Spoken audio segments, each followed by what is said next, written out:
Smart Ideas avec Stéphane de Wilder, bonjour. Bonjour. Bienvenue, vous êtes le cofondateur de Better Things, vous venez de la créer cette entreprise avec Frédéric Bossard. Et avec quelle idée, c'est quoi Better Things ?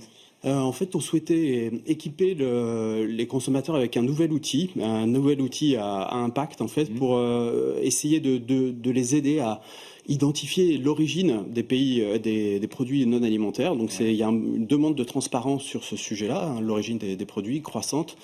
Et donc, elle n'est pas toujours facile finalement à réaliser cette transparence. Et en fait, Better Things, c'est un peu la brique digitale qui manquait sur le sujet pour venir alimenter cette base de données, faciliter l'identification de l'origine et au-delà de ça, lui donner de l'information sur le contexte écologique et social dans le pays de fabrication et aussi la possibilité d'interpeller les marques via l'application pour éventuellement changer les habitudes, changer les stratégies industrielles en termes de fabrication. Ça existe pour les produits alimentaires. Il n'y avait pas d'équivalent sur le non alimentaire, c'est ça ? Oui, en fait, c'était un peu un manque qui était ressenti, à savoir sur l'alimentaire. Effectivement, il y a déjà des travaux qui sont réalisés pour venir faciliter l'identification de l'origine des produits, mais sur tout ce qui est non alimentaire, ça n'existait pas. Alors, il faut bien avoir en tête que sur le non alimentaire, le marquage d'origine n'est pas obligatoire dans l'Union européenne. Donc,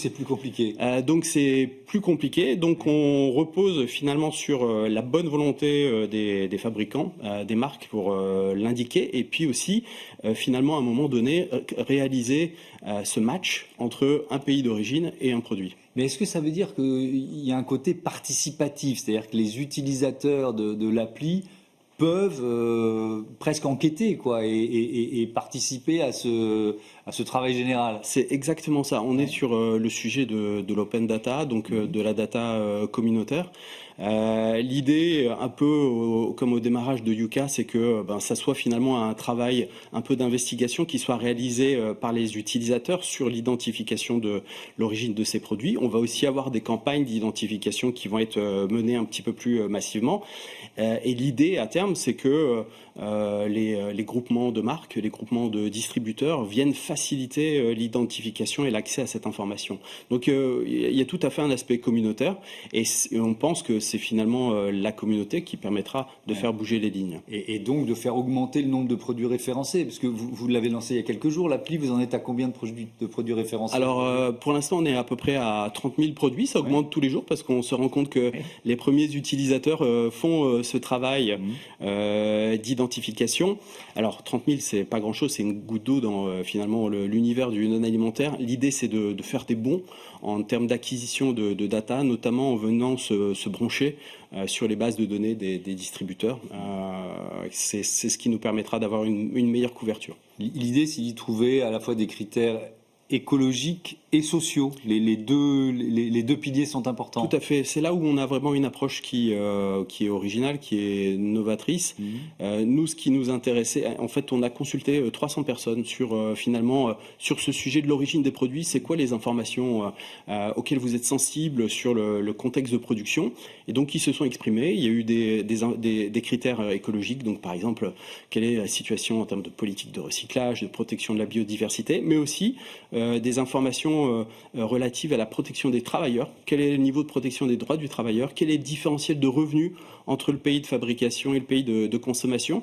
Et en fait, on est venu agréger toutes ces données qui sont des données publiques, parfois difficiles d'accès, et c'est intégré donc via notre Better Score qui combine 50-50 des éléments écologiques et des éléments sociaux.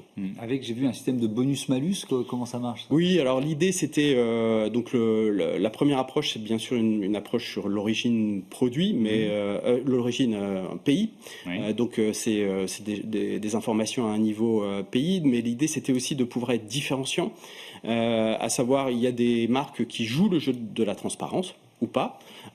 Et donc on a un système de remontée via les utilisateurs pour venir potentiellement, s'il devait y avoir des non-transparences récurrentes, appliquer un malus. Et au contraire, il y a des marques qui sont engagées dans des démarches de traçabilité accrue, allant au-delà de l'appellation d'origine. Donc, par exemple, avec des labels Origine France Garantie, entreprise du patrimoine vivant. Et donc, si on est en capacité d'identifier, d'appliquer un bonus pour avoir une discrimination positives ou négatives appliquées au niveau des marques. Merci beaucoup Stéphane de Wilder et bon vent Merci beaucoup. à Better Things. Voilà, c'est la fin de ce Smart Impact. Je vous dis à demain pour une nouvelle émission. Merci de votre fidélité à la chaîne des audacieuses et des audacieux. Salut.